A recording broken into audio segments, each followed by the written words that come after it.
Hello everyone. Welcome back to my channel. So, ఒక shorting opportunity తీసుకున్నానండి. చాలా చిన్న స్టాప్ లాస్ ఇది. స్నైపర్ ఎంట్రీ అంటారు దీన్ని. యాక్చువల్‌గా అయితే నా స్టాప్ లాస్ వచ్చేసి రూ. 2 మాత్రమే. నేను క్వాంటిటీ లైక్ అగ్రెసివ్‌గా ఉండడం వల్ల నేను చూసుకోలేదు. 65 క్వాంటిటీ నేను ట్రేడ్ తీసుకున్నా. రూల్ ప్రకారంగా అయితే మనం ఈ మంత్ అంతా కూడా 195తో చేయాలి. ఆహ్, పర్లేదు. Let's see.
సో, ఇప్పుడు ట్రేడ్ లాజిక్ ఏంటో చూద్దాం.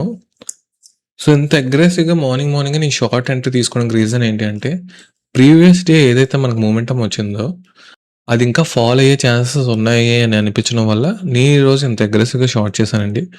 సో, షార్ట్ చేసే ముందు నేను ఎలా ఎంత స్నైపర్ ఎంట్రీ ఎంత పర్ఫెక్ట్‌గా ఎలా ప్లాన్ చేశానో కూడా చెప్తాను మీకు. సో, ఇక్కడ మీరు చూసినట్టయితే నా ఎంట్రీ పాయింట్ వచ్చేసి ఎగ్జాక్ట్ ఈ క్యాండిల్ 9:37 క్యాండిల్ ఏదైతే ఉందో, అది నా ఎంట్రీ పాయింట్ అండి.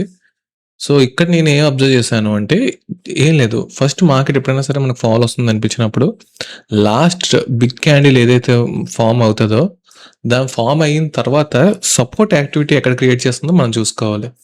సో, ఇక్కడ మనం చూసుకున్నట్టయితే ఎగ్జాక్ట్ ఈ క్యాండిల్‌లో సపోర్ట్ యాక్టివిటీ అనేది క్రియేట్ చేసింది. లాస్ట్ సపోర్ట్ అనమాట. మనందరికీ తెలిసిందే సపోర్ట్ బ్రేక్ డౌన్ అయితే, అది మళ్ళీ ఏమవుతది? రెసిస్టెన్స్ అవుతది. రైట్? సో, ఆ రెసిస్టెన్స్‌ని మనం లైక్ డ్రా చేసామనమాట. ఎప్పుడైతే మార్కెట్ దానికి రీటెస్ట్ చేసిందో అక్కడ నేను ఎంట్రీ తీసుకున్నా. సో, ఎగ్జాక్ట్ ఈ క్యాండిల్‌లో ఎంట్రీ తీసుకున్నా. అండ్ నా స్టాప్ లాస్ వచ్చేసి మీరు చూసినట్టయితే జస్ట్ ఒక రూ. 2 మాత్రమే ఇచ్చాను నేను. అండ్ మనం క్యాప్చర్ చేసిన పాయింట్స్ అయితే మాత్రం రూ. 11 క్యాప్చర్ చేసాము. ఇది జస్ట్ స్కాల్ప్ ట్రేడ్ అండి. ఎందుకంటే మార్నింగ్ ఇంత అగ్రెసివ్‌గా మనం ట్రేడ్ చేసేటప్పుడు ఎప్పుడు కూడా స్కాల్పింగ్ మాత్రమే మనం చేయాలి. సో, ఈ విధంగా చూసుకున్నా సరే ఇది ఆల్మోస్ట్ లైక్ 1:5 వచ్చినట్టు మనకి రిస్క్ రివార్డ్ ప్రకారంగా చూసుకుంటే. సో, ఆ తర్వాత ఏమైందో మార్కెట్ మనం చూద్దాం. సో, నేను డ్రా చేసిన లెవెల్ ఏదైతే ఉందో అది జెన్యూనా కాదా అనేది మనకి ఎలా తెలుస్తుందంటే, మళ్ళీ ప్రైస్ ఎప్పుడైనా దాన్ని రెస్పెక్ట్ చేసిందో లేదో మనం చెక్ చేద్దాం. సో, మీరు చూసుకోవచ్చు ఎగ్జాక్ట్ 10:00కి మరొకసారి రెస్పెక్ట్ చేసింది ప్రైస్. అండ్ తర్వాత సో, ఫస్ట్ టైమ్ ఇక్కడ, ఇది సెకండ్ టైమ్ అండ్ ఇది థర్డ్ టైమ్, ఇది ఫోర్త్ టైమ్. సో, మార్కెట్ నేను చిన్న సపోర్ట్ ఏదైతే అనుకున్నానో, అది మనకి 4 టైమ్స్ అనేది లైక్ రెస్పెక్ట్ అనేది చేసిందండి. సో, 4 టైమ్స్ టెస్ట్ చేశాక ఆ లెవెల్ బ్రేకౌట్ అయితే అయిందండి. సో, ఆ బ్రేకౌట్ పైన మనం ట్రేడ్ తీసుకున్నా సరే, ఈజీగా ఒక ఫ్యూ పాయింట్స్ అయితే లైక్ స్కాల్పింగ్ ట్రేడ్‌లో మనం క్యాప్చర్ చేయొచ్చు. బట్ ఆ బ్రేక్‌ఔట్ ఏదైతే ఉందో అది కూడా కంప్లీట్‌గా మళ్ళీ ఫెయిల్ అయిపోయింది. అండ్ మేజర్ ట్రెండ్ ఏదైతే ఉందో నిన్న చెప్పాను కదా! నిన్న మూవ్ ప్రకారంగా బేరిష్ అని చెప్పాను కదా! సో, ఆ బేరిష్ ట్రెండ్‌నే ఫాలో అవుతుంది ఈ రోజంతా కూడాను. ఐ హోప్ మీరు ఏదైనా ఒక న్యూ పాయింట్ నేర్చుకున్నారనుకుంటున్నాను. ఇఫ్ ఇన్ కేస్ మీకు ఎటువంటి డౌట్స్ ఏమైనా ఉంటే కామెంట్స్‌లో చెప్పండి.